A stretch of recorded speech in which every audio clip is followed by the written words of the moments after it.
know, I started 5 minutes early. Not there, it's just they just way to. It's okay. So perfect. So a quick introduction once again. My name is Pablo Martinez, Assistant Program Manager for Workforce Development at LADC. It's a pleasure to be here. Thank you so much, Port of Long Beach, for hosting us. Like I had mentioned, this is the strategic session following the LARC advisory on AI tech and innovation. We're extremely excited to be talking once again into these important topics that are wide-reaching throughout all industries, and to hear from our industry partners as well. I'd like to open up the floor to Dr. McKeeshan to say just a few opening words. Yeah, well, good morning, everyone. Thanks for joining us in person and also virtually. This is exciting and what a beautiful space. Thank you for hosting us. I'm looking forward to our conversation. Turn it back over to you. Excellent, thank you. And then, Jose, did you have anything you would like to say as an introduction? No. First and foremost, thank you, Alejandra. Thank you, the Port Long Beach team, for being able to host us, LARC and the team. I think we're here in a space to have conversation about what's going on with AI in our industries and make sure that it reflects our curriculum and our community colleges, because that serves a lot of our community here in the LA region. So excited to have conversation, and I'll kick it back to Pablo. Perfect. Alejandra, I think at this time we can go with your presentation on some of the work that the Port of Long Beach is working on. Did you want to share your screen? I can, Yeah, that's definitely. perfect.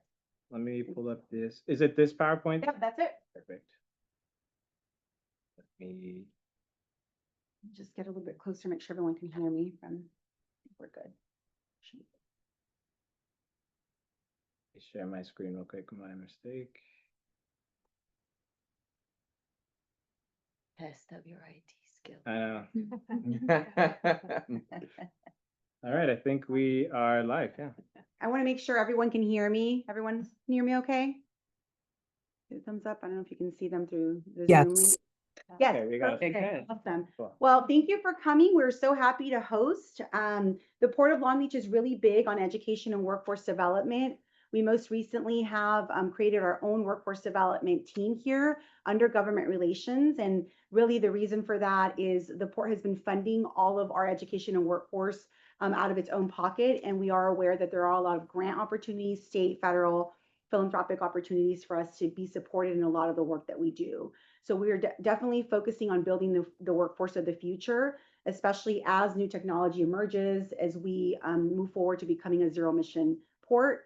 And also part of what we're talking about today, right? AI and the impacts of that into our industry. So we can go to the next slide, please. So the Port is committed to creating and supporting programs that advance the development of a skilled workforce in our industry. And so that is the reason why we really want to ensure that we're providing learning and training opportunities for both students and educators.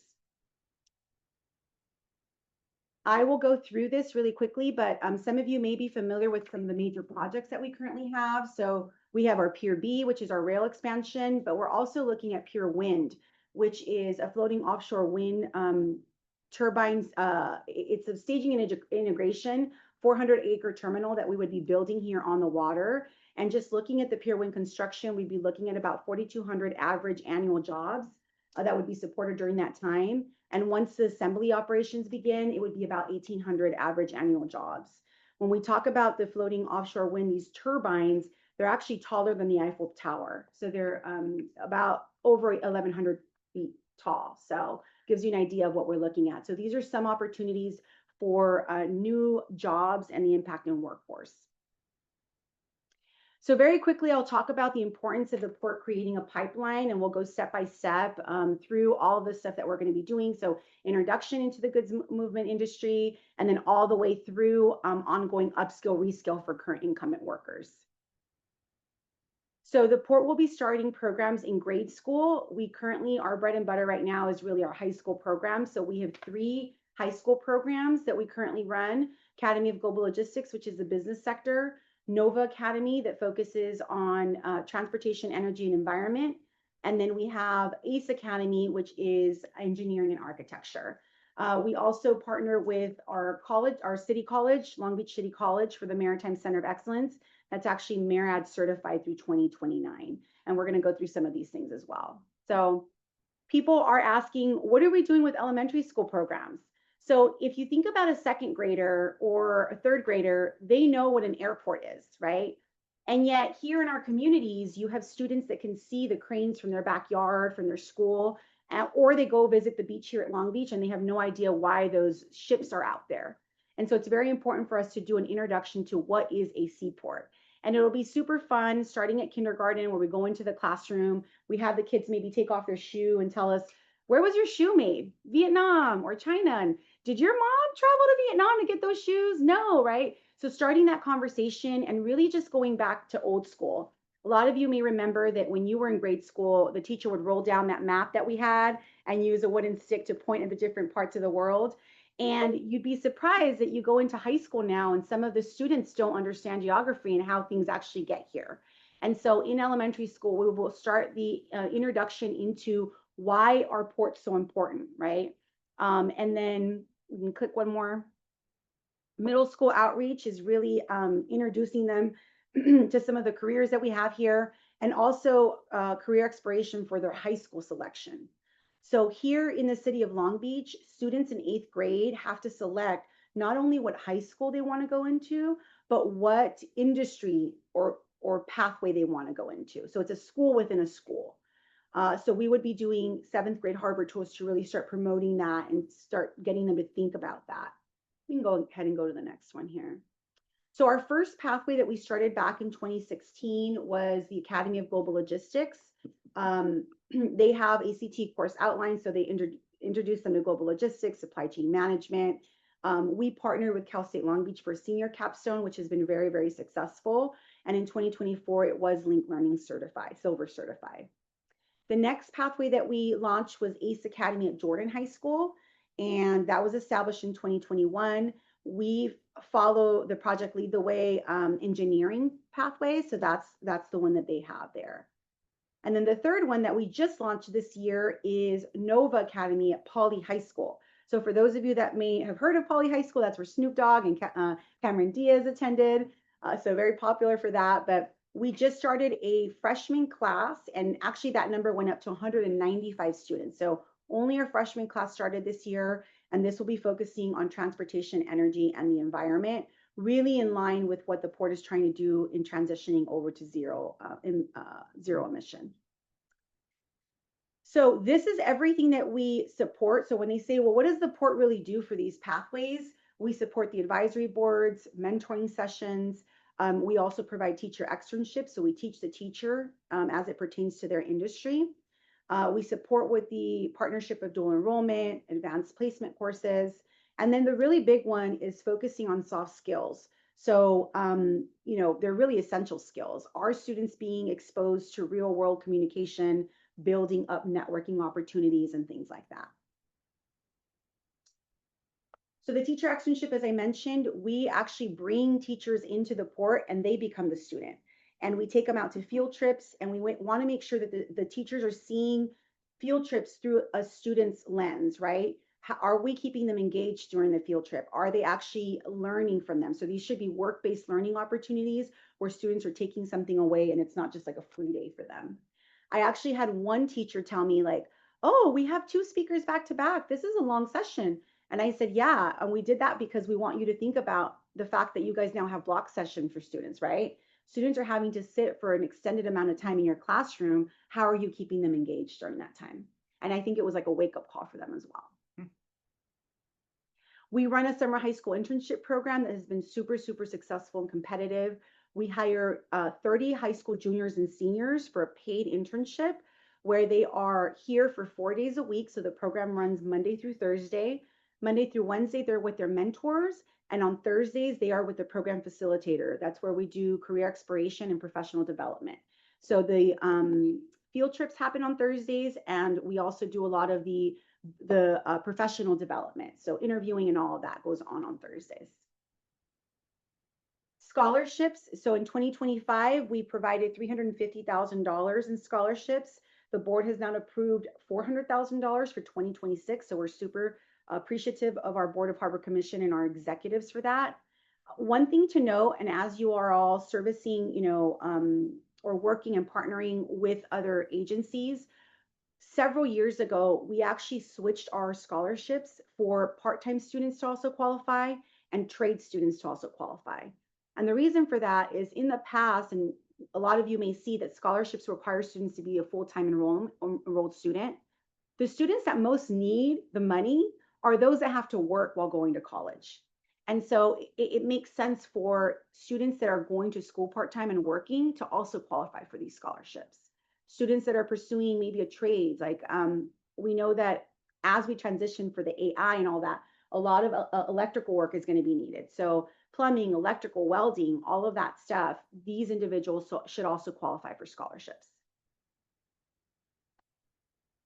Women in Trade is an event where we try to really introduce young ladies into the careers. We know that historically our industry has been male dominated, so this is an opportunity for professionals like Narayana to come out and talk about what it is that they do and you know, some of the challenges that as women we've probably encountered and been able to overcome more than anything. And so we have a partnership with Long Beach City College. We have our Maritime Center of Excellence that offers short-term middle skill training. So these are certificates that allow individuals to either enter our field or upskill to move into a higher level in their industry. And then this past year, it's very important for us to start exposing students to the industry. We supported LBCC in expanding their trade summer camps. These are week-long trainings that a student can take either for electrical, metal fabrication, and we were able to provide funding to expand that to 400 registrations.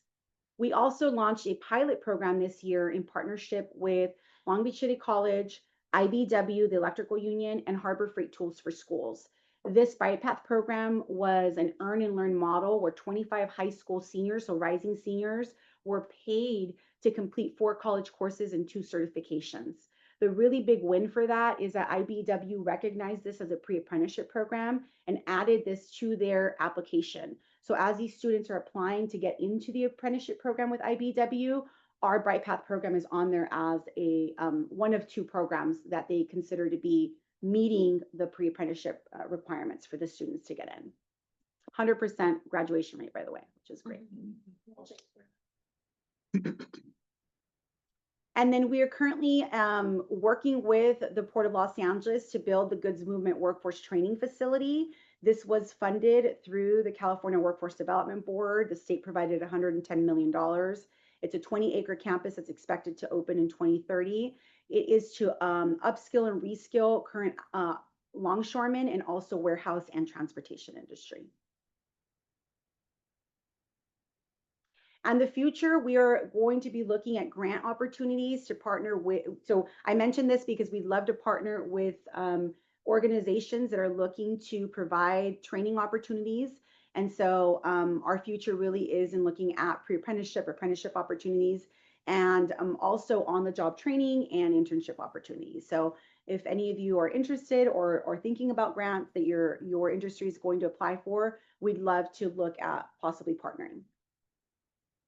And that is it. These are our educational outreach goals. So providing awareness, fostering opportunities for these students, and also using our own staff to come in and provide their knowledge and expertise, just like Narayana is here today. So thank you for being here, Narayana. Of course.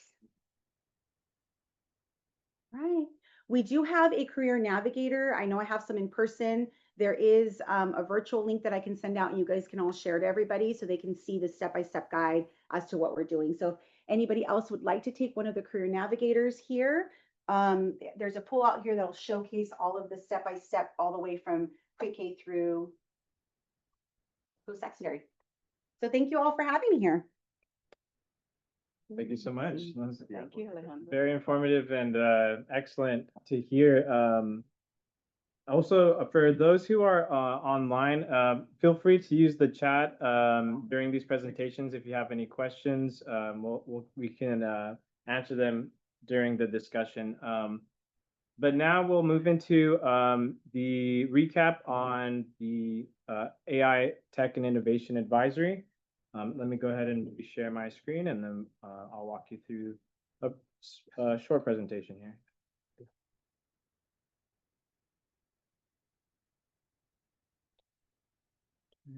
Oh, thank you.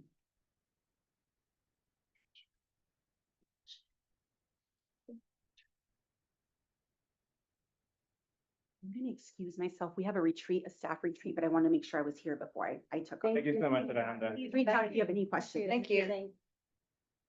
Perfect. So we'll walk through some key takeaways and a summary of the advisory on AI, tech, and innovation that we had earlier this year. So a summary of what the conversation was about. It was revolving around AI and how it's touching the different industries that were studied within the collaborative report, the lookbook that LADC and LARC Center of Excellence had provided. AI is primarily augmenting and not replacing middle skill jobs, with a tenfold increase in AI-related jobs since 2015. So there's been a large growth throughout the different industries. AI has moved from experimental to full production, using it in advanced applications like predictive analytics and hyper-personalized trainings, as well as the entire workforce is now looking into new competencies like prompt engineering. That's one of the key points that came up during the discussion. Just that ability to craft effective questions to get the correct result from AI.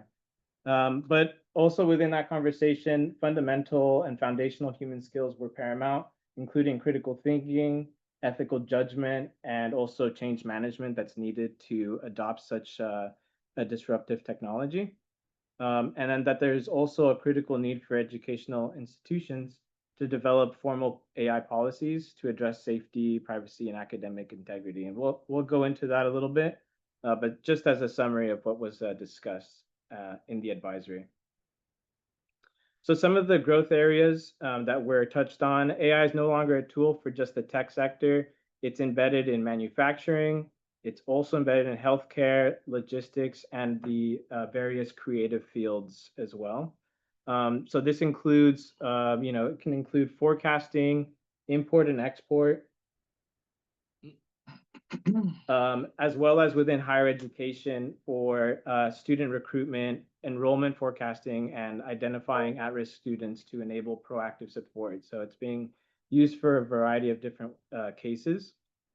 It's also being used as a thought partner, so where professionals are using AI not just as a tool for answers, but as a partner to brainstorm ideas, challenge assumptions, and explore business strategies. And then lastly as well, another growth area is AI as an accessibility enhancer. So like this Zoom call, for example, AI is being used to bring forth new capabilities like translating in person or translating in real time from whatever language is being presented to a language of your choice. And so that is one example of how AI is being used to enhance the accessibility of anything and different things. So moving into workforce needs that were discussed, AI fluent professionals in every role. The market is now requiring AI-enabled professionals. And this kind of leads into different topics about how to become an AI-enabled professional. But basically, this AI fluency is becoming a durable, universal skill akin to critical thinking and is essential for everyone in all these industries that we took a look at. Prompt engineers as well. That's another specific need that has emerged. The kind of the art and science of crafting effective questions and commands to get accurate results from AI models. There's also a growing need for professionals who can develop and implement the AI policies and ethics within their institution. So ethics, again, being a big part of the conversation. And then also, how do we upskill incumbent workers for these AI skills and fluencies?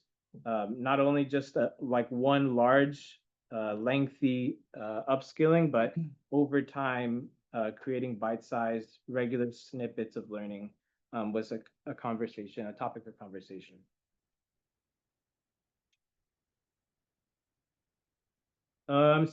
In terms of the soft skills and technical skills that were also mentioned. We have technical skills like prompt engineering, as I've mentioned, data analytics and interpretation, and certifications from different industry partners, like the ones who were at the advisory at AWS, for example, and also others like Microsoft. But then the soft skills remain paramount. The ability to analyze, question, and verify AI content to make sure that AI is not just being relied upon, that there's a human in the loop, as they say. There's also the soft skill of ethics. Again, once again, being able to judge and navigate the implications of AI, especially around data privacy within our educational institutions, intellectual property, and potential biases that may affect the outcomes. And then adaptability and flexibility, recognizing that not all work environments will be at the cutting edge of AI, but having foundational non-AI skills to function in any setting. So as a kind of a wrap up to the topics and conversation, some of the challenges that were discussed. This here. Some of the challenges that were discussed, the need for institutional AI policies. We see this in our organization at LADC. We're working on it as well. And so this is a major challenge for all institutions, including educational institutions, to create this formal policy, and not only how it affects academic integrity, but also data privacy, safety, and those biases that we mentioned. Authenticity and plagiarism is a significant challenge in both education and hiring.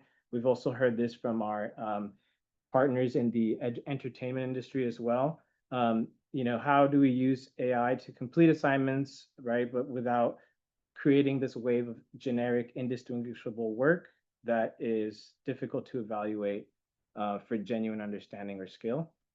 And then faculty resistance as well. This is something that we see throughout different industries, but some educators are resistant to adopting AI, viewing it as a tool for cheating.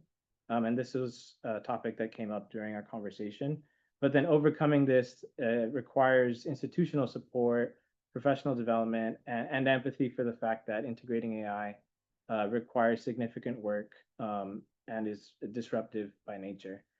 And then ensuring accessibility, right? While we've seen good use cases, how can we continue to make AI a better tool for this, and making sure that we address the challenges as they come up. And then last point that was made, legal and HR liabilities, just a growing concern for accountability of work that's produced using AI. If an AI tool generates a document with an error, that creates complicated viability challenges for organizations, which goes back to kind of that AI policy. So I'll wrap up by kind of just showing some information about our advisory direct from the report that we had created. So just as a information, we mentioned earlier from 2015 through this year, we've seen a 10-fold increase in AI-related jobs, or jobs that have some kind of AI description in them. And so last year, 2024, we saw over 18,000 jobs, nearly the peak of this kind of trend that we're looking at. And again, this is part of the lookbook that we produced that's available on the LARC website.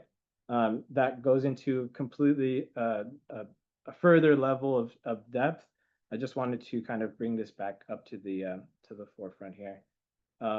And then also looking at some of the occupations in that middle skill role that are most affected by these AI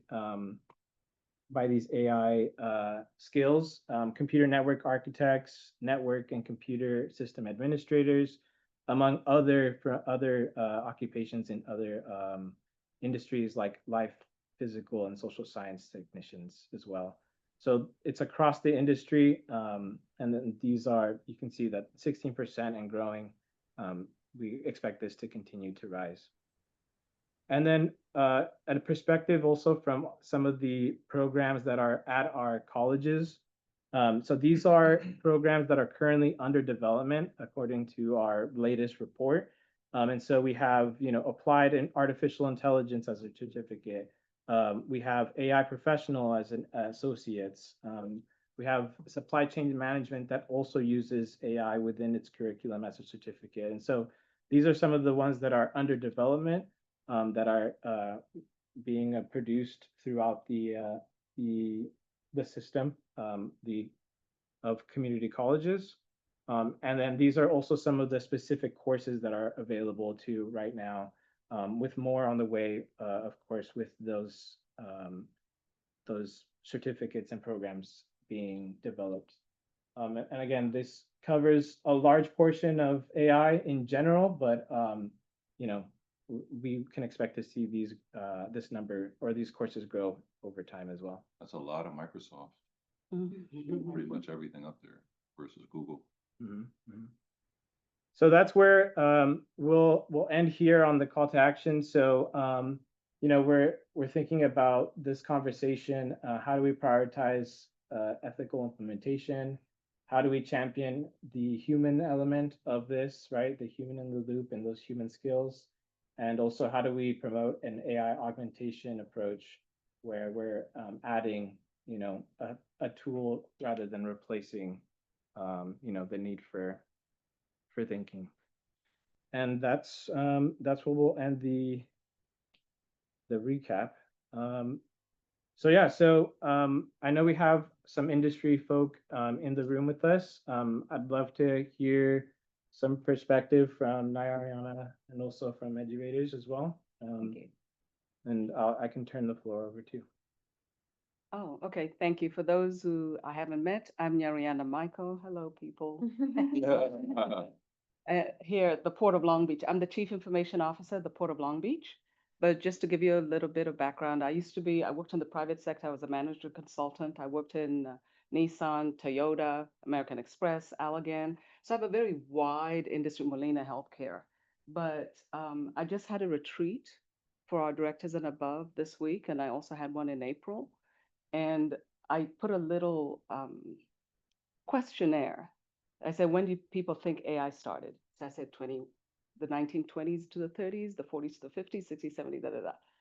Believe it or not, some people actually, like 6 months ago, thought it started 2 years ago or 3 years ago. And so that's part of, I think, the education that I'm doing. It's ongoing. It's that AI is not the same as machine language. It's not the same as Gen AI. And by the way, agent, there's all these things that are coming. And so we need to make sure, first of all, I'm so glad it's so many more people now know what this is. So whether you want to know it or don't want to know it. And I think it's going to be a challenge. I liked everything that you had up there, but I think it's a challenge we can meet. And just to go back, my professor, when I was in grad school, wrote the first AI program. Guess what? 1961. This is not something new. I'm glad that I've lived long enough to see the computing power has developed so much that we can do it. I do believe the human has to be in there. We have to do it. And these kinds of discussions that we have here will find the appropriate way to do it. As I told the group before, some people who don't even understand what AI is think it's like a magician when they produce the rabbit. They literally think it's magic. And that's actually more dangerous because they believe everything that's told. I think you saw some of those poor parents whose kids committed suicide based on what. So it's not magic. It's actually based on what is on the internet, originally toxic and non-toxic. But also some people think it's the Terminator.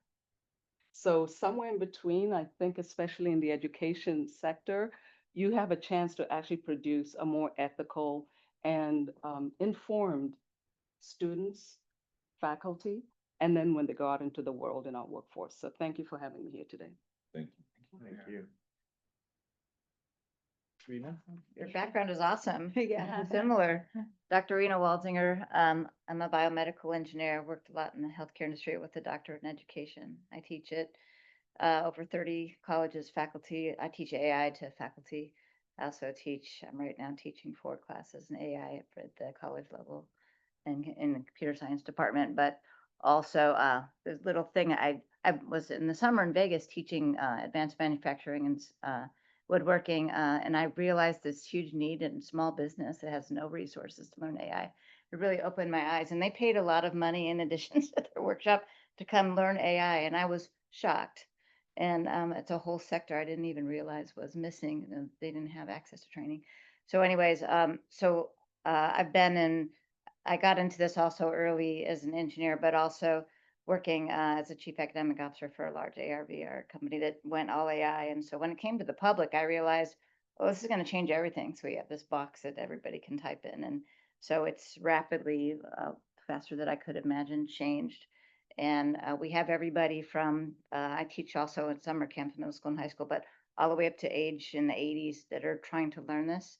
Um, and and so it's been an amazing I kind of look at all those different sectors, and believe it or not, the seniors are also like doing amazing stuff in AI and really need it. So anyways, I'm a full-time trainer in all those areas, coming from industry and education. So I have tons of ideas going through my head right now.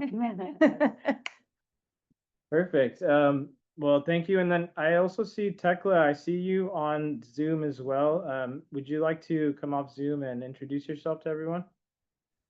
Hey everyone, thank you so much. I'm Tekla Moquin, Skills to Jobs lead for the Americas and Asia Pacific at AWS. Really appreciate being with you all today. And so much of what has been shared today resonates with me and the Skills to Jobs team and our AI skilling pathways work that we have been, releasing and working with higher education institutions this fall. I think one thing that we are hearing from higher ed specifically is they're not only looking at this across their computer studies programs, but they're really invested in figuring out where the right skills belong across their programming. I think and there's a lot of what we all know to be true, right? Is their schools are investing in embedding this technology into their programs.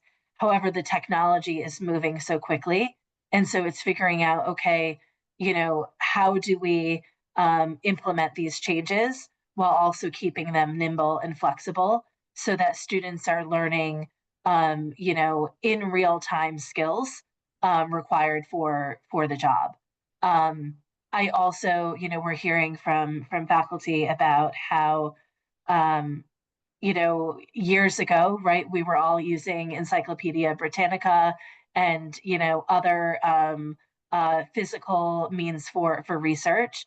And this is now just a major transition in how students and educators and researchers alike will be, using a new wave of technology. And so in the same way that, we've put, guardrails in place for how we use the internet, there will need to be a new set of guardrails in place for how we're using AI. But really appreciate the summary report. I was going to send a message, would love to see this deck if you're able to share it, Pablo, and looking forward to continued conversations in this space. Definitely, yeah, and I will send out the slide decks afterward, including the recording for this session as well. Thank you so much, Tekla, for that. So that's kind of a recap of everything we've talked about in the advisory, where we can now move into just a collaborative discussion. There are some just topics of conversation. This is really a session in order to bridge the gap, to create a stronger partnerships between our community colleges, the faculty, and industry partners, really tackling these discussions about how we can incorporate AI into the wide gamut of industries and different academic programs. So if there's anyone on Zoom that would like to come out and speak as well from our faculty, please feel free to raise your hand or come on mute. We can all hear you as well. But I guess we can start with just like the first steps, right? Well, how do we integrate AI ethically into curriculum across the community colleges? Any ideas as to some of the work that's being done or how we can better do that? Hi, Eric Elder here, LARC, LACC, lead of the LA Game Project. I think the first thing, I'm going to be doing a panel on this actually also on Thursday at the CCA AOE with 3 other great professors. I think the first thing is that teachers just need to teach better. Like I mean, it sounds a little blunt, but you know, what I mean by that is, you know, yes, the students are using the AI to write. So that's the first thing, right? We have to, as educators, we have to be responsible for, look, this is what students are doing. And so we need to create, you know, methodologies in our teaching that don't rely just on the writing. And, you know, one of the big things is communication skills. So yes, our young people are losing their ability to write, and they're also using their ability to speak. So the obvious thing would be, hey, don't rely on reports, create space in the classroom for them to give, you know, verbal communication, either in front of the entire classroom or in small groups. But we got to get these kids talking to each other and sharing their ideas, which also is going to demonstrate their cognitive ability to understand what they're studying, you know? So that's like just kind of easy first steps. It's like, you know, we got to do that. We got to do a better job as educators doing that. That's a great point. That's a great point. Par, I think I see your hand raised. Yes. Thank you. Thank you so much. My name is Par Muhammad, and I'm a life science faculty member at Los Angeles Mission College. I'm also one of the 13 California Community Colleges Chancellor's Office AI Fellow. So as you may know, yes, so the Chancellor's Office, not the LACCD Chancellor's Office, but the California State Chancellor's Office has appointed 13 AI fellows throughout the state, just to make sure that we communicate regionally, locally, and statewide in different groups and educate faculty, and also prepare tools to assist and support the student support services as well as the academic affairs. So there is a movement, there are initiatives, and we all are working. This semester, we are planning and we are hoping to implement all these activities towards the end of the semester and this in the spring 2026. And we are participating and we are trying to participate at most meetings that are related to the AI so we can inform each other and stay informed. One thing that even within the LA Community College District, there are a task force. So even LARC has an AI task force. So we are trying to coordinate and make sure that we all are coordinating our efforts. Another thing that I was going to bring up is the AI certificates and the associate degrees that we are developing.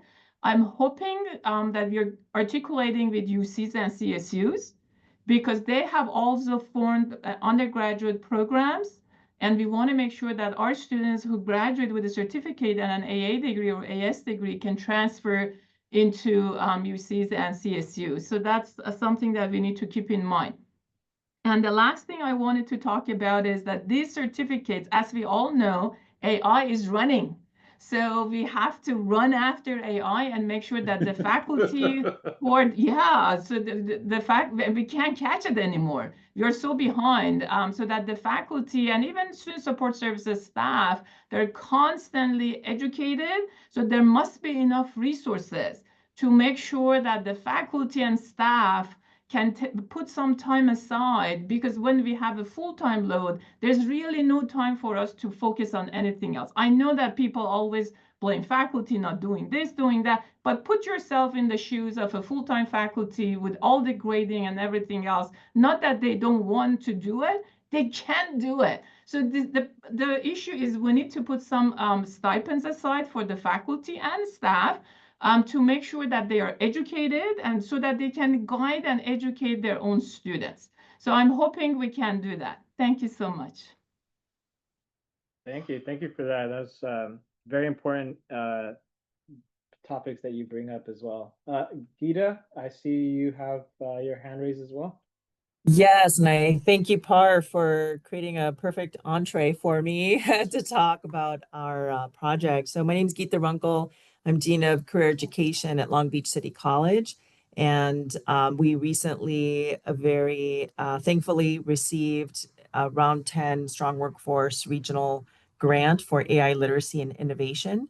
So we anticipate it kicking off in early 2026 officially, but just wanted to share the 4 key activities that this project will include are faculty professional development, curriculum development with AI, as well as integration of AI into instructional practices, AI exhibitions and workshops, as well as industry engagement. And so we're very excited for this project and would be more than happy to participate with all of you with LARC's very wonderful coordination of this as well, and happy to answer any questions you might have. But to Par's point earlier, our grant will provide for stipends as well for faculty, because we do know and we do recognize that some are have the time and motivation to go and learn AI on their own, and others maybe need a little bit more encouragement or a little bit more incentive to really, help approach that. And we recognize also that different institutions and different faculty are at different levels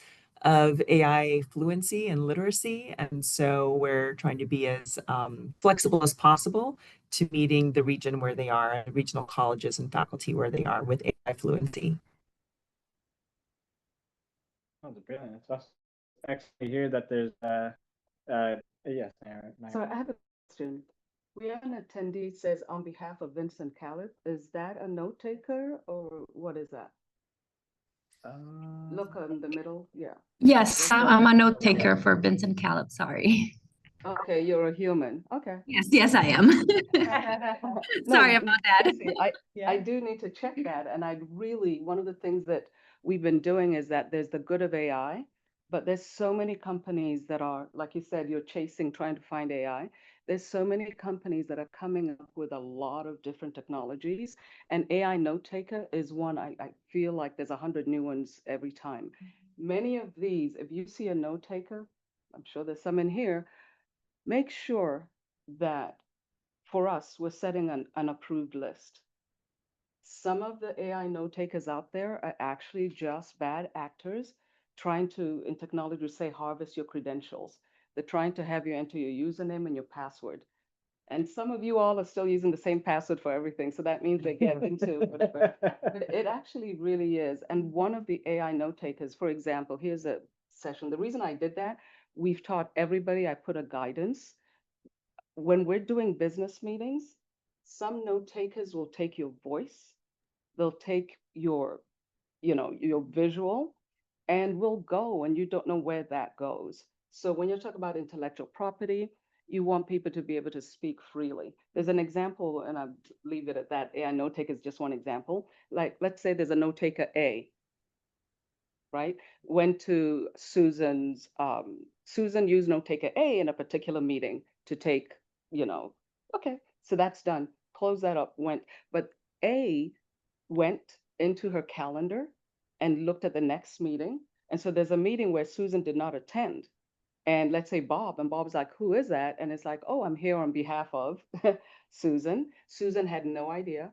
This AI note taker decided on its own and learned and think, you know what, that's a meeting that she needs to be. So that's the kind of, I'm just giving you how quickly things are moving. And so when there's guidelines, or at least for me, what I've told everybody as we create policies with our legal, I'm like, is it every quarter we're going to have to generate new ones? Is it every month? So it's not going to be like in the old days, you put a book and you put it in, those are the guidelines. You have to be ready to have it a live document. And that's all. I'm glad to hear you're a person. No, take it. Thank you. Yeah, sorry about that. No, I think you bring a great point, because you just kind of, as an industry partner, reflected how fast it's moving, correct? So I think, you mentioned that you're now changing your meetings now to monthly, maybe quarterly, where to kind of reflect what's going on. But I'm curious to see what your advice would be for the college. If it's moving so fast in industry, Mhm. what can the colleges do better to reflect the industry component of it and make sure that they're staying on top of things and not left behind? Yes, I think even as you decide on curriculum, you, I almost, for us, it's I don't know if it's a task force, but I'm going to set up a committee. I've already educated our leaders, and there's going to be three parts to it. I run the IT shop in three ways. One is run the business, keep the lights on. So I'm sure there's things that you guys do. For that, in IT, there's AI, Gen AI, things that we need to do in the digital infrastructure to support the rest. So if everybody's got all these ideas and they're training people, and I know just like everybody, IT budgets are an issue. So that is an area that I say that's one part, and there'll be a different committee that oversees that and meets us frequently. For us in IT, we'll be talking about this every day. Yeah. So, and then the other part is grow the business. Those are my different departments. Like you saw, Alejandra's one of them. We've got a real estate. I've got engineers. They come to me for new things to happen, grow the business. That will have to be a committee that has them and us. And in the beginning, we might do like a weekly or quarterly, so it will be decided. And then the third part is our stakeholders, right? All the shippers, everybody that we work with, the customers, and they also have a supply chain. So with that, I'm going to set a framework. That's what I would recommend, like a living almost, and because with virtual meeting, you can meet. But first, one of the things that I want to do, and I don't know if you've got that, again, it's money. I've always, in a previous place, I had an innovation lab. I would suggest, if possible, you have a safe space, not in what I call production, where it's away from the regular network, so you can actually try things there. And I think even faculty who are scared, if they actually go to something that doesn't affect life and they start doing it, it's different than they have to actually do it in the real one. So it's a very different mindset. Yeah. No, thank you for. Yeah, and it's a great opportunity for our students too, Yes, like yes. community college, even high school students, because they're on this stuff a lot, more than the 40, 50, 60-year-old executive administrator. Yes. So creating spaces for them to play, to experiment. I was just at USC. They had a whole program where they had an AI hackathon where they had USC engineering students come up with all these different projects for AI. Like somebody came up with a safety one for the Olympics that's coming up. So like an AI app, if you will, that will real time help people navigate the streets of Los Angeles during the Olympics and let people know, like, where it's crowded, where it's safe to be on a bike, where it's not safe to be on a bike, like, stuff like that. And kids came up with that. You know what I mean? So, I just think it's a huge opportunity. Yeah, absolutely. Kevin, I see your hands raised. Good to see you, Kevin. The floor is yours if you would like it.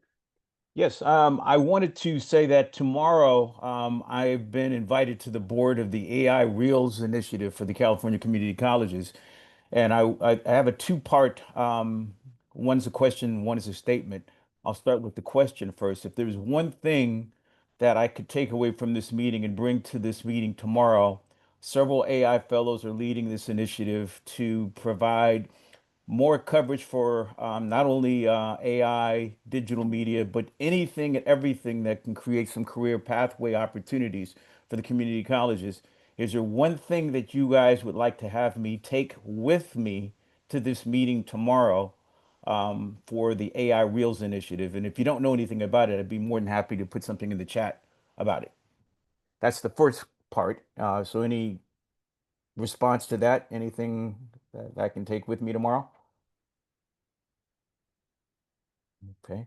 The second thing is that I've heard a couple of things that ring with truth and verity for me to bring to the meeting tomorrow for myself is that I want to use my platform or my organization's platform to try to create some kind of communication system where everything that we can think of that offers up economic opportunities, educational opportunities can be delivered more succinctly and precisely to what the needs of the faculty and the students are. So we're planning on putting together a fast streaming television network where we can start to post these opportunities, news, features, and things that the students and the faculty can curate and post. So we can find this information on a regular basis. So we're going to look at doing at least a monthly fast streaming television newscast. And this will hopefully feed most of the folks who want to be able to interact with this content. So it's not just news, it's not just social media, it's going to be things that we can try and feature, workshops, educational exercises, anything that can allow us to start posting everything in one place where everybody can find it online. So it's a fast streaming television network. Eric? That's a great idea. Yeah, question for Kevin. So is this, you know, administration, like educator focused, or is it student focused, or both? I think it's all. I think this is all hands on deck right now at this point. I truly believe that, you know, through our apprenticeship program, it's going to be student generated, but we still like to have faculty, you know, editorially help to manage it so that it can become branded as something the community college and the chancellor's office effectively promotes as something that we can publish. I really like that idea. Internally and our intranet, not external. I was trying to build something that anybody with any ideas, it's not top down on anybody, because you know there's somebody who's can write, oh, this is my idea. There's no wrong idea.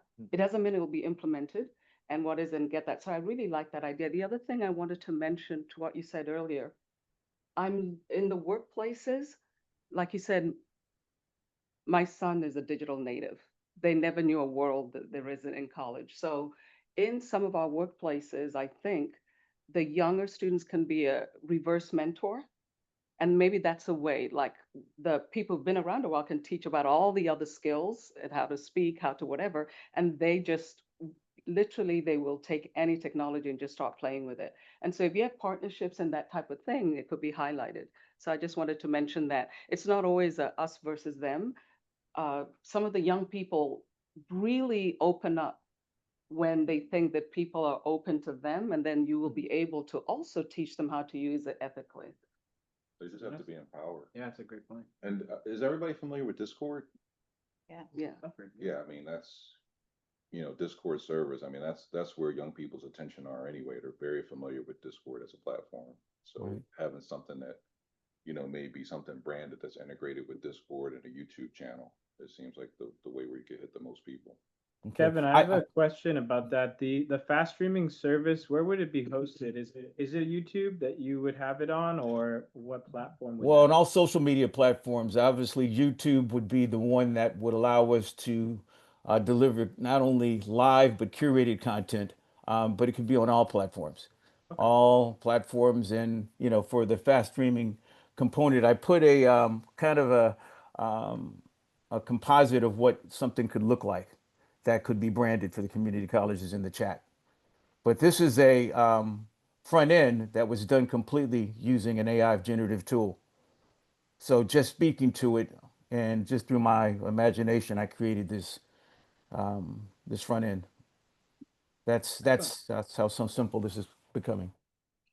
Question? Yeah, I'm going back to the one thing to bring back to the chancellor's office, and I'm one of the 110 change makers as well. So we're waiting for you guys to give us our marching orders. Well- But we're excited about that. Is just what we said about the continuous training. So this is different. It's not like when we all got trained in Canvas and we did it, you know, this is like going to be so different by next year. So, you know, it might be something where certain areas concentrate on certain types of things, like whether they're vibe coding or doing whatever they're doing, IT stuff, to make a system that's a continuous system and not like a one-time shot. And the biggest issue I've had is all the faculty trainings are great, but they're like, oh, same thing. I wish I had time to do this with my curriculum, and I actually need to sit down with somebody and just go through it and say, okay, what can I augment to make this ethical and also give students opportunity to use AI and not just be worried about cheating, because they're also afraid. So all the student panels I've been on, we're afraid, we don't know what to do. We've been challenged by our teachers. Like they actually have a fear now, and it's not always a good thing. And so that's another thing I'm really worried about. The other thing that came up in the session I had with our leaders, you got to make, in addition to all the training, one of the things that I did with cybersecurity awareness 7.5 years, by the way, I've got all the data, I've got machine learning, I've got the best data. I can tell which roles are more likely to click on stuff. But the way I did it is when I started, it was 5-minute snippets of training. I pick a 5-minute thing every quarter or 10 minutes at most. Once in a year, it's a little bit longer, but make it gamify it, especially if you can do something for 5. We actually say this is a 7-minute video, and you do have to do it, but it doesn't seem as horrible as people go, oh my God, I have to sit through 2 hours. So to your point, if you can find, in addition, there should be snippets, whether it's in your whatever versions that everybody has a part of it, like a thing of the week, and that's where you can keep up with what's going on. Yeah. My suggestion only. No, that's great. That's a great suggestion. Tekla, do you have any like comments on those kinds of maybe short form professional development, like videos, anything that AWS is like has alongside the certifications? Just curious. Yeah, so absolutely. So there are a couple of things. So the first I'd want to make sure that everyone is aware of is the AWS Academy and AWS Skill Builder collaboration that is currently happening. So I think most folks are aware, at least on the higher ed side, of AWS Academy, which is the content portal that's made available at no cost exclusively for higher education. This year, and I believe it's through all of 2026, there is a collaboration with AWS Skill Builder, which is our more open access training platform that has free content and paid tier content that ranges from more foundational learning to very tech intensive, advanced programming. And through the end of 2026, all AWS Academy enrolled students will gain full access to the AWS Skill Builder platform, both paid tier and free tier content. And as part of the content on Skill Builder, there are training pathways that lead to readiness for AWS certifications. And also as part of this collaboration, any AWS Academy enrolled student who completes one of those training pathways will receive an AWS certification exam voucher. So for instance, a student enrolled at one of the LA community colleges in an AWS Academy course could go into Skill Builder, complete the AI pathway, and get a free voucher for an AI practitioner certification exam. So just want to make sure that everyone is aware of that collaboration, and please feel free to reach out to me directly. I'll put my contact information in the chat if you'd like to learn more about that. Next, Skills to Jobs has been working very closely with an organization called Code Signal. That has, we actually have an event next week with our Skills to Jobs engaged institutions. Some of you may be on this call today, where we have a prompt engineering challenge with Code Signal, where students will come in and they will compete for, in a contest around prompt engineering. Code Signal has worked with us to not only provide access to this activity next week, but also modularized content solutions for faculty. And so, when I was talking about earlier about how to make those in real time improvements to curriculum, right, and responding at the speed of technology, Code Signal has been helping us to do that with faculty through our AI skilling pathways work, so that, again, it doesn't require a major program overhaul, but faculty are able to embed those modularized solutions through the Code Signal content. And again, I'm happy to share information on any and all of this. Perfect. Thank you, Tekla. You're welcome. I guess I have a follow-up question. what would be the best way to get this information out to the faculty throughout the 19 community colleges? Is it just through email? Would it be, I mean, we've mentioned how there could be a channel of information that's, brought up. Does anyone have any thoughts about that? Yeah? I do. Almost every college has an AI committee at this point. Okay. And they're the ones that, when you open your Canvas shell, they put announcements on there. And that's literally the only thing that seems to work so far for Yeah. I see. Yeah. So this is a big challenge. We've been trying to figure out the best approach as it relates to getting all of these opportunities and resources to our faculty. Our academic senate presidents are a good key. Also our PD coordinators at each of our campuses. So what we're trying to do is we're compiling who these leads are so that these opportunities that Tekla mentioned and others, we can share with our faculty because they could leverage that as a way to train their students where they don't feel comfortable in that aspect, and they can focus more on the skill set for that specific program as well. So I think this is a great opportunity, and it's not only for faculty, it's our career services, student services, it's just everybody across campus. But and Par knows this because we work together on the AI task force as one of our fellows, is really being able to get this information to the faculty so that they can take advantage and their students can take advantage of it as well. And of course, Canvas is what we need to start utilizing more and more of. Yeah, again, there's so many benefits to using Discord because like it's immediate. I have Discord on my phone. There's multiple channels for like different things that you're interested in, but also how you can set your Discord up is there could be very specific conversations. So you can have one on AI education, one on AI innovation. Like you can break all those conversations down. You can reply to people. You can have video conference in there. I mean, there's just so many benefits that beat, emails and, most of these meetings and task force at most frequent is going to meet once a week, where this stuff we don't have once a week. Like this stuff is happening every single millisecond in the AI space. Right. So it's just got to be more immediate communication. Is there like a mailing list maybe faculty could sign up for? I know for me, experience as a faculty. By the way, I'm Hackley with El Camino College. Nice to meet everyone.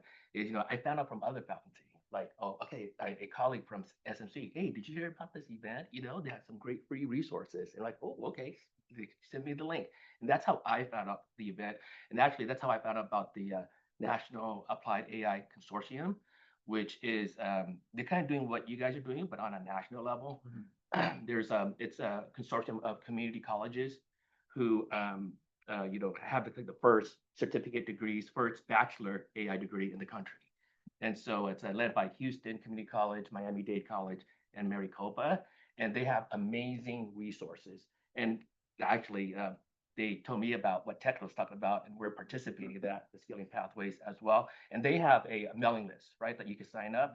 And they have all of these events, professional training, because they got a big grant to help other community colleges develop their AI programs. So I highly recommend anybody here check out NAAIC.ai. They also have an AI mentorship program, right? So we applied this year, we got accepted. We're doing it now. So they assigned us an AI mentor who's already developed a program to help us, review our program. They have like templates, course outlines, even Canvas shells that they're sharing. So you're not having to like reinvent the wheel. And they have what also is called a BUILT, which is it's a business and industry leadership team. So it's like an evolution of the advisory committee that they said. So it's not just about advising and going. It's supposed to be a partnership that they're helping us write our curriculum, and that there should be regular meetings all the time because this space is moving so fast, right? And so that we understand the knowledge, skills, and abilities that the workforce need. They developed what's called a KSA, knowledge, skills, abilities document that their national build identified in terms of what they feel they need in a workforce that the community college can review, and then they had recommended that we do our own local build to understand the local needs, right? So yeah, and so they have this mailing list. I sign up and I get every time there's some event coming up, and they have a bunch. They have like from AWS, from Google, IBM. They have all of these professional development training opportunities. And I think one of the challenges, okay, great, we write these courses, we have these certificates, but who's going to teach it? Right. And so, and a lot of times, it's hard to get somebody in the industry to teach because they're busy making lots of money, right? So, Everybody. so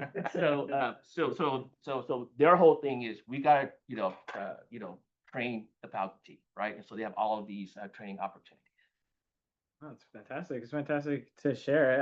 I see the link in the chat. So definitely take advantage of that. I mean, that sounds like an epic opportunity, especially with so much access and to keep up with the pace of it all. I have a question. Just one of the things that I do and some of the other CIOs that are talking about is actually assessing the current state. Lots of people are exploring and have explored. And so as we look at the right, you want to make sure that you're presenting the right and meet them where they are. I've got a plan for people who maybe were so afraid of it, I haven't done any, to some of my engineers who are like, so you've got to see your current state, and that way you will know which resources to point. Let's say you think everybody knows most of it, and you find out it's just your 20% who are always the early people, right? You want to make sure that if 80% are not those people, that you put in the right skills, providing them the right place where they are. That's just because I know that's something that I'm looking at, and we want people to be honest. I'm thinking I'm going to do maybe an real anonymous survey to just people say how they think, because people are really afraid of this, and sometimes they won't say it. Those who don't know will pretend to know it. Those who've done a lot will pretend not to have done it. They don't know we can see all of it. But anyway. So. No, that's a great point is you bring up like, has the community college internally assessed what the faculty feels? I don't know if that's something that's in the plan. I'm sure it's probably something that you guys are working on, but then that flips the switch of like, okay, if I have 80% of people who are invested or interested in AI and I have that 20% who are not, then that framework builds from there. And I think that's an interesting point of putting things together. It's like, what do we do first to make sure that one, we're leading the faculty into the right path and understanding what their needs are? I don't know, Dr. McKeegan. Yeah, so the chancellor's office actually, it was a while back, did a survey statewide of faculty. So we have that data. We use that data to inform our task force as it relates to kind of the challenges, the barriers, where everybody felt comfortable. But again, I think there's just so much out there. When you're a faculty member, like Par mentioned, you're teaching, you're trying to keep up. To also navigate what's what and where to start is also a huge challenge. So I think the curriculum, and we're doing a lot of work around specific industry sectors, our high industry sectors, and really helping to support. But it almost seems like there's so much out there that it's kind of pushing us further behind, because everyone's just trying to navigate the ecosystem to figure out, how do I revamp my curriculum? How do I make sure that the employability skills are there, where almost every industry is asking for as it relates to AI and innovation and automation? So I think part of the challenge, I feel personally, and we're really intimately involved in bringing resources to the region, but it's just so much. It's just a lot of different areas to navigate. So I can imagine a full-time faculty being like, I don't even know. Like, what do I do first? What do I do next? So I feel like that's something that we could potentially also help support as well. And potentially, there is so much data. Yeah. This is a potential use case in that innovation lab, because that's the one thing that Gen AI is really good at. But it doesn't just do it. So somebody has to focus and make that a project and say, look at all this information that we've got from before. This is where we are. I know some universities have actually, instead of doing the whole university, they just picked a particular college, like a school of, that teaches the MBA. And it was very difficult for students to try to figure out how to which classes do I take? This is what I want to do. And you're sitting there talking to advisors, and they just picked one faculty who was very overwhelmed and willing to make that a use case just for that one semester. And then the students were in there, and those who participated, that informed. Otherwise, it's so big. So you might want to think about, while you're doing the big one, what's a small potential real thing with somebody who's willing and students as a test case while you still continue the big thing. I know that's what I'm trying to do here. I said, we're not going to try to bite everything. Obviously, some things come and we have to keep up it, but we can't lose that, a small biteable. So I've told people, I'm going to set a test lab. It'll take, let's say, in a month, we'll have from idea. You've got to say what the idea is, what it's going to do. And then after that, we'll do some sprints. This is just a methodology to do it. And at the end of it, we'll see, is this something we want to continue? And is this something? So I promised our CEO that after we've got all of these, we'll come to them and say, because this is where the money, where you have to start investing real money, right? These are 3 or 5 things that we want to start with. These are for you guys, you know, whoever, and it's worth investing, and we can go to our board and they would understand. But again, it's so much and there's more coming. There is, yeah. I don't know if that makes sense. No. Yeah, absolutely. And again, it's a very game development, like all like sprints and iterations and testing, like that's all, you know, methodologies from that's used, and software development as well, right?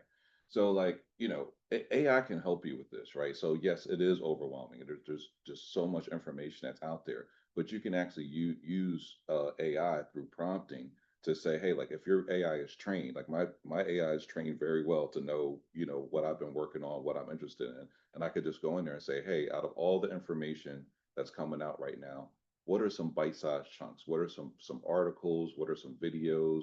What is some material that I most need to focus on right now? Give me, you know, 5, and I love the prompt of like, you know, as I ask you that question, ask me 10 questions, you know, one by one that I can answer for you that'll help you give me the best result. So then you can really break it down with the AI, and they can say, hey, you should check out this YouTube video. You should check out this article, and you know, and say, hey, look, I'm a teacher. I'm in the classroom all day. I got other classwork. I only got 5-10 minutes a day. Is there a podcast I could listen to while I'm on my way to work? Is there a article I could read that's 5 minutes that I could read while I'm at my lunch break? You know, and then also in the classroom, right? Like how many things, I've been a classroom professor for over 30 years, right? How many things in terms of like, I get it, it's grading papers. How many of these things can be optimized, you know, using AI, right? How can I design my coursework so that I'm not spending so much time doing these archaic methodologies that are just going to eat up my time, that are going to give me another hour of my day, another 2 hours of my day, so I can focus on all this information that's coming through, right? And brainstorming, like he mentioned, but I do want to, like he's got his own, it's well trained. Don't have your faculty go out there to see some of the free stuff and ask the question without action. A well-trained model will give you the right answers, right? But again, it's overwhelming, but bite-sized, bite-sized, bite-sized. I see a hand up, Parn, and if you'd like to come off mute. Yes, thank you. So as you all mentioned, obviously faculty members are at different levels. So we have to design different types of training opportunities just for AI literacy. A lot of faculty don't even know what is ChatGPT. So this is, we may be smiling here, but yeah, that's the reality. Or some of the allied health faculty don't know even how to, they don't have the sufficient digital skills. So we have to meet the faculty at their level and not be surprised and just be open-minded and be able to support them. In addition, it's I think the faculty members in their discipline can support the others. Like for example, in my area in life sciences, I know what would work in the life sciences courses. We don't necessarily at this point need to learn coding. So, you know, focus on the areas where I know it will help my students, like embedded tutor, how I can create quizzes, how I can transfer them to Canvas. So little by little, so we don't overwhelm the faculty. This is the key. As the teaching faculty member who constantly is in communication with our faculty, we have to make sure that we respect their time and the level that they are at, so we don't scare them and they run away. So everywhere I go, I try to emphasize that. In addition, there's also the Chancellor's office that is also putting a professional, like Norina mentioned, there's a professional development group statewide. that is trying to recruit more faculty members from different disciplines. Beside the AI fellows, we have the coordinators, PD coordinators and other change makers, ambassadors who can come up with this PD professional development workshops so that we can meet the faculty at their level. So first of all, they have to be comfortable. A lot of them say that I don't want to learn AI. Why would I want to learn something that would replace me? So they are afraid that they are being replaced at one point by the AI. So we need to have a unified message that the AI is there to support us, to support student learning, and also to make sure that we don't work hard. So it's there to help us and also help our students, and that's what the workforce need and how we should guide our students in terms of ethics. Plagiarism, again, is our job as faculty to learn the AI and to be able to guide our students. Good points. Good points, Par. Alicia, did you have something I wanted to add or ask? Yeah, of course. Hi, everybody. My name is Alicia. I am with LAEDC. My question is specifically to Dr. Reina, if that's okay. I know you teach a lot about AI and the courses and creating and developing that curriculum. How are you doing that in the basis of what's evolving? As you can see, it's always a constant need of things are changing, things are emerging, but how do we correctly develop and teach it where that it makes sense for the faculty, but also for the students as well? Sure. So being an engineer and also digital media professor, I love everything you said, by the way. Discord, I'm on it. My students taught me a long time ago. So categorizing like the types of AI, because it's not just ChatGPT. I'm sure that's exactly what you do. You know, there's a lot of now visual content that we didn't have access to before. We all went to Google and find pictures. Now we're making pictures, you know, video, language, translation, for us, closed captioning in different languages as well on YouTube or our content. So categorizing those, and then for me, like I study every day, like at least 2 hours is like a homework assignment, like in all those categories, what changed this week. So there's certain experts, AWS being one of them, the world of Google, certain people that are experts on YouTube. That it's hard to keep up, but then with all these ongoing trainings, just give we try to get people to like be able to do something like in a training. So I'll just give you a concrete example. Google LM that covers kind of research and then resources for students. Most of you know what that is. In fact, I think the Chancellor's Office is going to be rolling that out for us faculties next year or something like that. But you know, what's the latest in there? So like this weekend, now all of a sudden they integrated their imaging engine. So it comes up with videos and images about everything you're researching. So that's brand new as of this weekend, or I think it was last night or yesterday. So, you know, I saw that, went on there, learned it. So now like the next time we do that, that's why these trainings can't be static. That's a very important tool that I know a lot of faculty use for research, study guides, white papers, all of that. Does a lot of things that educators and students like. So little information, also unethical things. So Sora got caught like doing Disney stuff and all kinds of other things that they now are, and also VO3 by Google. So now that's getting taken out. So what are the ethical things that you should be prompting and not prompting and watching out for? And so how do you train people to do that and recognize what's safe and unsafe? Even going down to, there's so many of these apps, how do you make passwords for them? And when do you use your school one? And because you don't want to be getting hacked, there's a lot of concern about that. Like even things like the IT part of it are a really huge concern. So yeah, it's hard to keep up, and you're not going to be able to keep up, but those bite size, I like that 5-minute trainings. I think that's brilliant.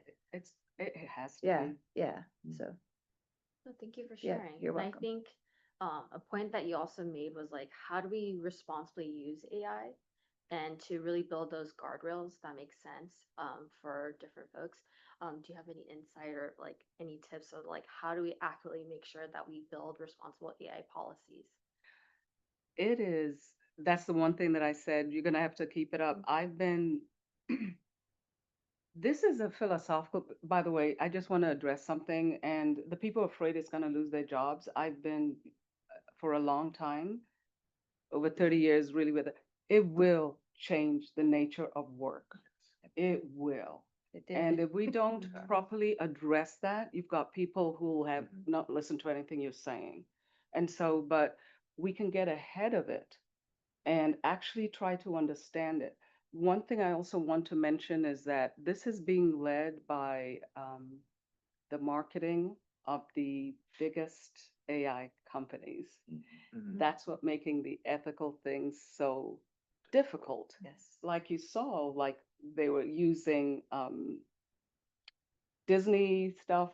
So some of the people who create these things, it's like break it, do it and ask for permission later, which can work more in the physical world, but as you do things, especially I'm thinking like some of the younger people coming in, they're saying if they can do that, how are we being made to live this way?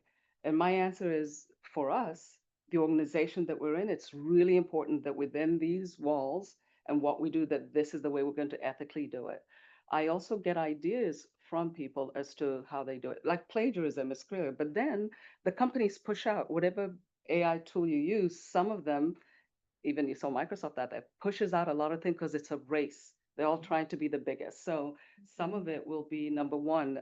I clearly state you personal information, PII. Used to work in I was thinking health field. It's really clear, and you get fined by X amount if you expose people. We don't have that. We need something at the national level. It's not happening right now for a while. But within us, the ethical thing is like, for example, PII. There's stuff that we know that you should never share. This is nothing. People think it's Gen AI. It's not. These are all things that unfortunately now we need to codify and have people do it. And then when I talked with our leader, once you have that, you have to know what are you going to do when people don't do it. If it's just anybody can do anything, but there's no consequence, I don't mean bad consequence. It's just what are you going to do? Like I do for cyber, we train them. We're not trying to, somebody clicks on the thing, fire them. Somebody said many years ago. We said, no, no, no, that's not what we want to do. We want to meet them where they are. So for the ethical, there's got to be consequences. And I'm speaking with the attorneys. And it's not part of, I said, it's not my job. This would be a normal part of any human resources department. We just need to give them the right information so it's included in there. It's going to be difficult. Yeah. Thank you for sharing. I think that's really important. Good question. Well, there's a lot to talk about, clearly. So I guess in this last like 30 minutes, we can continue the discussion, and I think we have a lot of brilliant minds here in our roundtable and on Zoom as well. But I'd like to kind of also think about what we can maybe action plan and commit to, maybe some kind of plan where we can actually like break down barriers or clearly make progress towards a common goal here. We have great ideas throughout the table and online as well. But happy to hear maybe some action plans or thank you, Tekla, for participating. Yeah, so continue the discussion going into this last half hour. Mario, Sorry. yes. One thing I forgot, because you asked about ethical, a basic thing that everybody must have in there is what are the approved AI tools that are going to be used.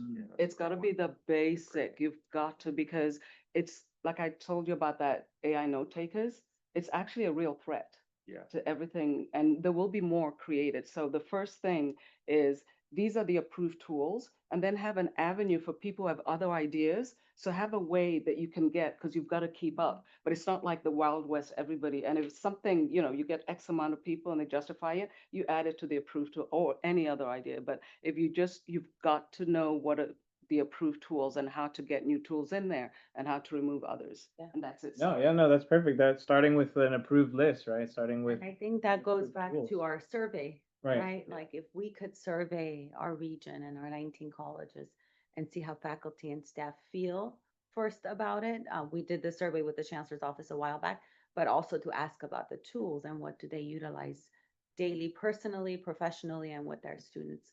I think would be a good level setting and be able to identify those gaps and opportunities. Yeah, and I think they'll bring opportunities with that survey because there might be faculty that are involved and are doing great things. Oh, yeah. That they could be case studies or they can become mentors. Mentor, Different components of it. I think that's a great framework to begin with and kind of embedding also a list, I think is important. That's something LATC has internally been doing as well, as kind of figuring out, because everyone's in the same space. If you think your industry is not affected, you're not correct. It's been affected.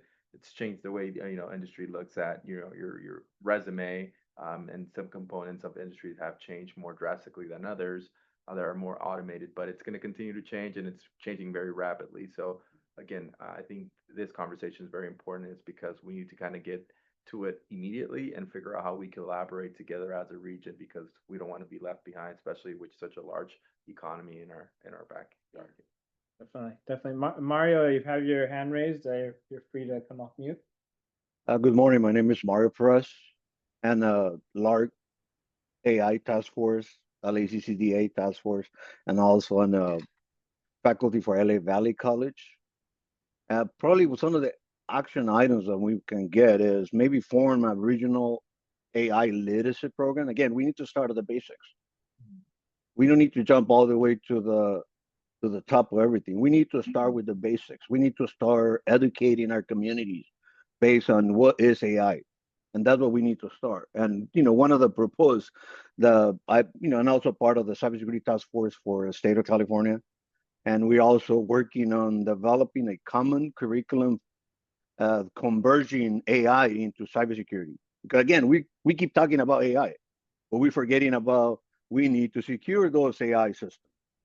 So at the state level, we're working on developing a common curriculum for how do we converge the two, AI into cybersecurity and vice versa. How do we are able to secure the cybersecurity systems with the AI automation? So that will be one of the action items. Again, we need to expand the AI literacy programs to across all Southern California. We need to start integrating the ethical, technical, and social dimensions of AI on all the curriculums.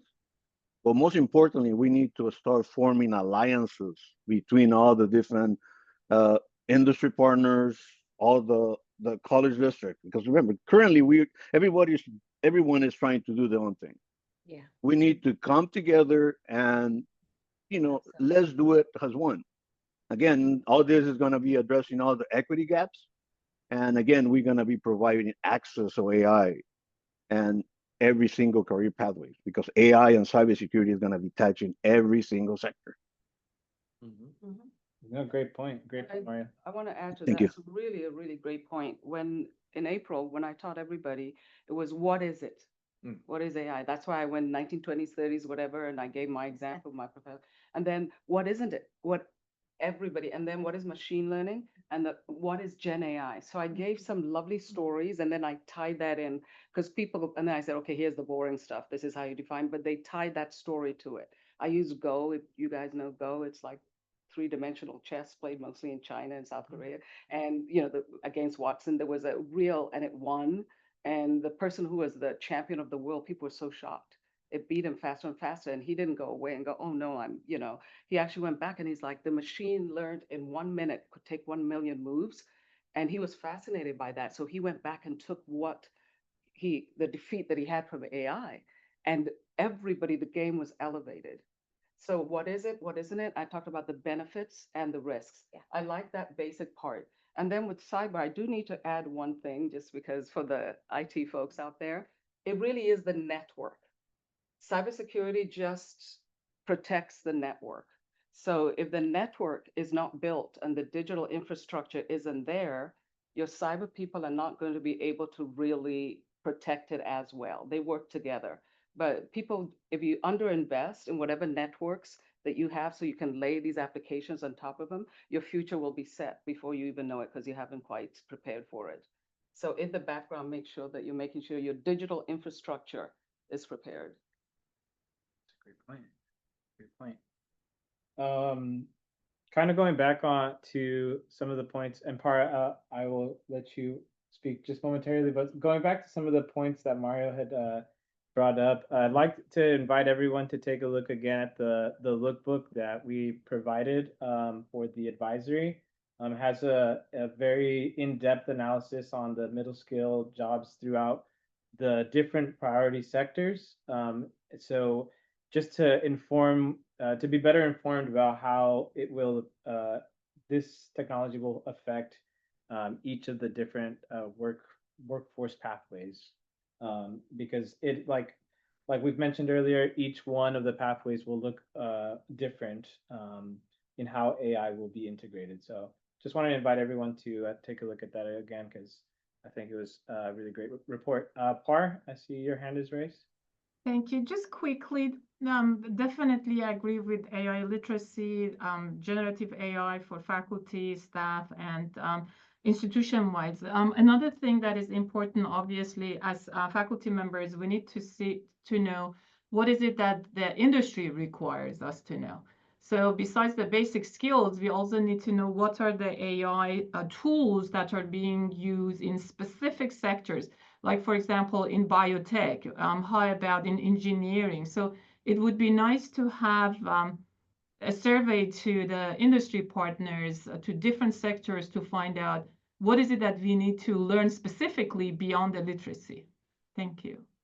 That's a great suggestion. So just to piggyback on that, though, Yeah. so I think the survey is a great start, but like we know, it changes so fast. So it has to be kind of be like an ongoing conversation with industry to understand like their workforce. Yeah, I was gonna say in industry, like, cause we're most like where I've been working, training our own models in the back end of ChatGPT and AWS and having all these secure, buckets that we use in industry. So sometimes it's not even just the tools, and it is in medical and a lot of, and like advanced manufacturing, but sometimes it's just that workflow that you do in industry that's different than educators probably aren't aware of that, I would say. And just to quickly shamelessly plug one of LADC's events, we have a future forum on November 10th at Cal State Dominguez Hills.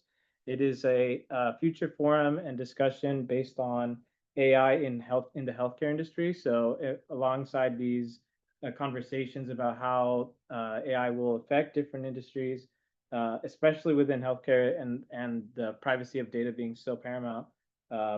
We hope to see you all there November 10th. I want to add, in our commitment to supporting the community college and the great work, that's free to all faculty. So we'll share that with Dr. McKeegan so she can spread that across. But your industry, you guys are welcome to attend as well. So I think it's a good component to kind of get in that space. I read an article with the CEO of OpenAI, and one of the things that caught my eyes was like, Gen AI is here. There's so many new things that we haven't released yet because the world's not ready for it. So that's just bigger picture of like how behind we are and how important these conversations are. And I think, to your point, I think it has to become more consistent of where this technology is changing every day, every hour in some industries, and we have to do a better job of kind of getting together and collaborate as a region to figure out how we can come up with a plan. And I have to add to that. Remember, I said the rabbit. Not every new Gen AI thing that comes out is wonderful. Yeah. Right. So the other part I don't want is people like, oh, now let's chase it.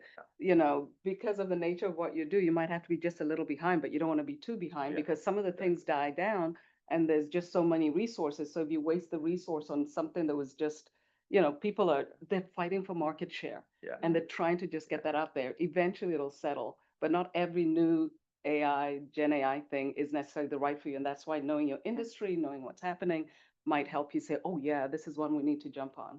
I mean, that's the problem I had this summer when I started teaching vibe coding to high school, excellent high school students that they were paid to be there, right? But when I said, what would you use? I just wanted to see, they all had ones I never even heard of before. Yeah. I was very surprised by that because they have no framework to start with. That's why they were having this kind of experience. But they're the biggest culprits of whatever's on Instagram and TikTok is going to be the hot AI that day. Yeah. And also, since everyone's sharing what they offer, we do have an AI library on the LARC website, and we have a lot of recorded professional development opportunities, and we have introductory stuff all the way to we're getting into our industry ones, but we're going to do industry specific. So we want to just make sure, and of course, we have the expert who's helping us. So we'll have one in manufacturing and so on and so forth, business. And so we're trying to compile what the needs are, but really be also industry specific. And I love Par's idea of really using our industry and our employers as partners as we scale and elevate not only professional development, but what our students truly need to know when they go out into the workforce. No, absolutely. I have one question for you guys. So I noticed like my kids and all their friends that are like 30s, their jobs completely changed in the last, especially 3 years. They all had to go get retrained. And I wonder if that group would be great to bring into the conversation, because they actually went through the change, had to reach, and now they're working full time with AI enhanced or whatever, change jobs in every industry. I mean, it's a huge shift for them. And I think they might have the most information than data that we're getting that might be a little bit older. But And you bring up a good point. Some of the things that we're seeing, you'll see some of the largest CEOs of Ford or whatever talking about, when you talk about entry level, people who've just come out of college, they're the jobs that have been most impacted, not because it's the right thing to do. It really isn't. The CEOs who actually think about the future and developing. So that first layer in some industries, because it's so interesting when you're a publicly traded company, we just put an AI in there instead of the person, it's cheaper. It's not necessarily the right thing, but we're losing that whole first level because everybody started somewhere and they got into the workplace. So this is a unique opportunity to make them flexible in the other way, not just on a specific AI tool. I used to say, to take it back to the physical days, it used to be like McDonald's long time ago, decades ago, people gave you money, you gave it change, and then came the register. I'm really, just trying to show every faculty. When the register came and then they took pictures of what you're supposed to do. So when the electricity went out, the people couldn't make change. The skills that we need to teach the next workforce for surviving Gen AI is the same as it was before. Critical thinking. How do you analyze? Make sure they know how to add and subtract, because every once in a while there could be, a network. So, but now it's the analyzing has to be really, really critical. What's the truth? What isn't?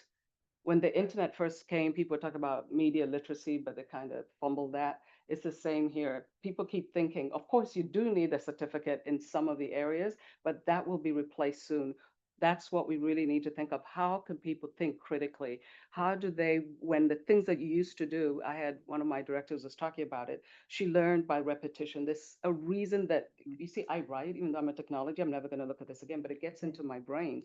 So they say when you've got digital natives who've never done this and it's just been generated by AI, that part of our brain will we won't be able to think. So how do we help people look at something, critically look at it, and then do something about it? And I always like to tell people, you talk about plagiarism, the people who just copy from ChatGPT and then paste it.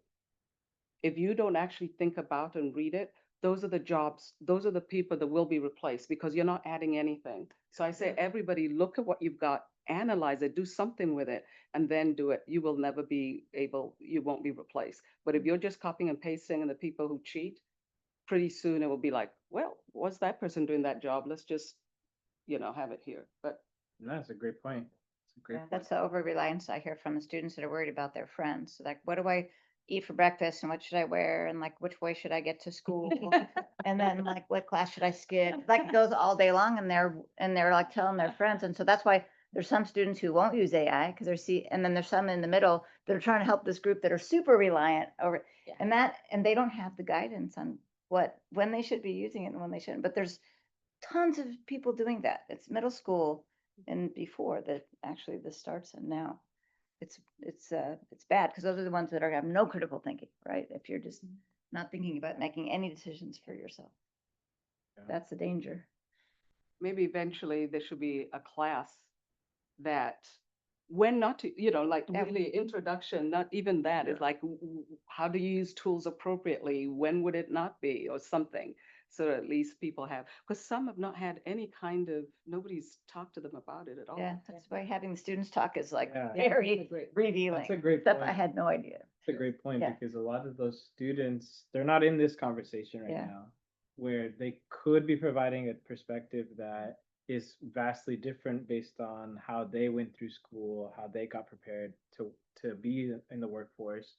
That difference between those who grew up with pen and paper and those who didn't, now those who are growing up with Google Gemini telling them what to wear, like it's a very different upbringing, and probably more and more of these conversations need to happen with those specific people those younger generations also involved in shaping the future. I actually took a class where they had videos and they had to help us identify, is this real or is it a deep fake?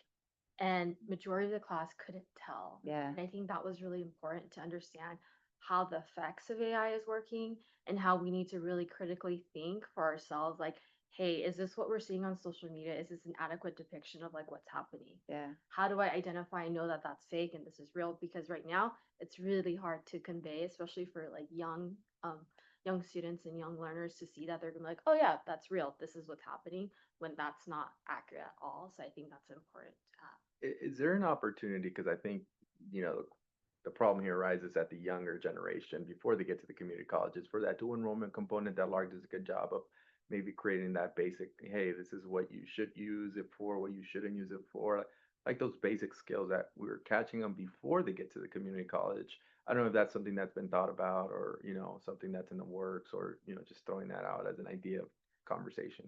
I love that. I don't think it's in the works though yet, but I love that. Yeah. Yeah, that's a great idea. And I know we talk about the young people a lot, but all kinds of people are going back to school because of the nature of those are some of the other folks who are probably on the other end. Maybe something happened to their job, so we need to meet them there too. And in my experience, even just using the phones, people like just say some boomers say, look at these Gen Zs just using this, but once grandma and grandpa and great grandpa and grandma learned how to use this, they can't get off the phone. Yeah. It's their grandparents who won't even look at anybody across the dinner table. And you get Yeah. the point. So it is, but we've got to, there's all these different segments that we're going to have to meet. And some of them are coming back to school to try to learn the next thing. Yeah. I mean, I was shocked who's in these classes. I teach adult non-credit. Someone from Library of Congress, somebody from JPL, doctors, nurses. Yeah, did you see JPL is laying off some more people? Yeah. I mean, they're taking classes in community college that I would not have imagined that these AI classes. So we're serving a lot of people as well that are not just incoming job, but actually people in jobs, that it's a safe space. We provide a safe space for that education. And I really think community colleges, this will not disappear. This is like something that everybody will turn part-time or whatever. So what you all are doing is just amazing. I have a quick question for industry. You know, as we see technology changing, is there any case studies of you know, industry partners here in the table that are doing for in their current workforce in regards to training? Are you partnering up with the colleges, you know, figuring out ways that you can get ahead of it for some of those entry-level positions for your current workforce? Or I don't know if that's something that you've heard or goes open to any of the industry partners here. I think Tekla jumped out. Yes. Yes. I mean, as far as in industry, as like as a trainer, yes, but as in industry, like the two big companies that I work for, no, not at all. We're not partnering with colleges. I'm just being honest. It's one of the challenging areas, even like cybersecurity. I ended up doing my own snippet 5-minute and partnering with a very small company that was started with a person with a PhD used to think on how humans actually work versus people sitting in these long, but it became very, you know, successful and it got sold. So it's a combination. And we're trying to look, I have my technical architect, he's keeping track of the free things. And we partner very strongly with Cal State Long Beach because we're in Long Beach too. And I belong to an organization, Innovate at UCLA, which is industry people with the UCLA folks. So it's some free things you're really going to have to review it and make sure some free things are free for a reason. Yes. But some free things are really, really good. And that means it's going to take, whether it's a task force, somebody who's constantly really looking at it. Because I'm actually nervous about those free AI note takers. I'm telling you. I know. I've talked to everybody. I even talked to somebody at AWS and IBM, and it's a concern. So yes, I've read those articles too. we're lucky that we have in our board and people that and our CEO, we're very, very human centric. Yeah. So it's not in the situation where that's going to be a first. We can't be. Yeah. But at UCSD, the program I'm involved in, there's the basement. So that they intentionally bring us in to work with the students to get market ready products and that are AI inclusive. And so that's a very intentional program that's funded and all that. And that works really well. Yeah. Because then the industry has has a stake in it. Yeah. One of the potential things I'm thinking about, because we're such a specific weird industry. It's like almost we've got one foot in we fight for market share like a private company, but yet we're owned by the State Lands Commission. So I've thought about, I almost have to customize some snippets and bring somebody in who's a good facilitator, help them with that, and then record it. And, maybe refresh it every once in a while. So at least that's really customized to us. Yeah. Right? And record it, break it into little bits, but I'm still working on that because it's got to be I want it done very professionally and I want it to be engaging. And you're going to have to tell the person how to do it, break it into 5 things. So, but there are many, many resources out there of people doing that. I know we worked with Cal State Long Beach. We've worked leadership series. So I'm thinking in the future, there could be a series that's actually worked where it's taught by an actual person from the university or college or wherever the expertise is, and people get a certification, but it's customized to us, customized to the supply chain, customized to who we are. And many of the people come out of that, it seems to mean more. Right? So a combination of the bite size, but no real answer. Whoever does that, an organization does that out there, they're gonna become billionaires. That'd be nice. And I think to your question, Jose, I think part of it is sometimes our industry and our employers don't know what the community colleges offer and how they could be leveraged as a solution. And we saw this in our healthcare program advisory where I'm not going to name them. They're creating their own training and then they're saying they don't have capacity to take clinicals and others to train the future of healthcare. And so I think part of the challenge is how do we really message this out that community colleges can be seen as a solution. And yes, certain curriculum take forever to get approved, but there's other ways in which we can do it, whether it's non-credit, not for credit, contract ed, so on and so forth. I mean, there's just so many opportunities, apprenticeships now, and there's just a lot of different ways. But I think part of the challenge is we speak different languages most of the time, and it's kind of hard to come to kind of an understanding of what is actually needed. So in conversation with industry and employers, we always kind of just ask them, what is your pain point? What do you need? How quickly do you need it? Is it like in the next 3 months? Is it in 6 years? And then we bring the solution forward because they can't really tell us what that is because they don't know what we can actually provide. So I think that's a bigger piece of all of this as well. No, and I actually brought it up for that reason is because I think a lot of the times industry doesn't know what's in the backyard, what community college can offer. To be there as a solution, as a thought partner, and as essentially a solution. So, I'm glad you mentioned that, and it brings the opportunity, to the industry partners here that, community colleges are always here, and they also partner up with the CSUs that you're already working with. So it's just that bigger workforce component of how to maintain that pipeline intact and ready for the future. On that point, I've noticed locally here in Long Beach, there's some nice billboards have to do with our community, Long Beach City College. So I was like, oh, that's good. Perhaps there needs to be the world people, they don't go and read things, might have to do a little bit of a cheaper way, but some marketing out there and just focus on some things. We're doing the same. We've been doing it like with the Port of Choice, with the Greenport for 20 years. So you'll notice if you've drove in, there's things that actually remind, because we're in the backyard, as she mentioned, and people. But after that, even people in the neighborhood like, oh, wow, I didn't know that you're the people that did. So some marketing that, I don't know if it's, I know money, it doesn't have to be the most expensive, but I think it will help us think. Like I know I'm on the Long Beach City College, I go to the computer stuff, but even I looking at that, I was like, oh yeah, they're right here in our backyard. Well, I think we've run the gamut of everything. It's clear that there's a lot to talk about, and I appreciate everyone on Zoom for being with us for these last couple hours.